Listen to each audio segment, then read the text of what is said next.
Number 4 সেখান থেকে শিহাব দূর থেকে জোরালো শটের চেষ্টা, বাধা দিয়েছেন সেই রক্ষণ ভাগের মাহফুজ।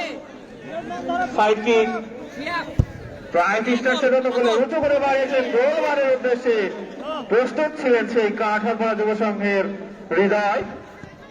ক্লিয়ার করেছেন পাল্টা আক্রমণে আবারও ব্রাইট স্টার দূর থেকে এলোমেলো শট, গোলবারের অনেকটা দূর দিয়ে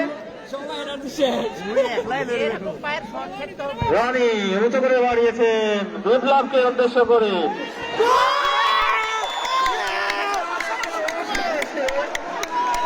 করার চেষ্টা করলেন সেই স্ট্রাইকার বিপ্লব নাম্বার 11 গোল করে দলকে এগিয়ে দিল অতিরিক্ত সময়ে। এই মুহূর্তে খেলার ফলাফল কাঁঠালপাড়া যুব সংঘ 1 ব্রাইট স্টার 0।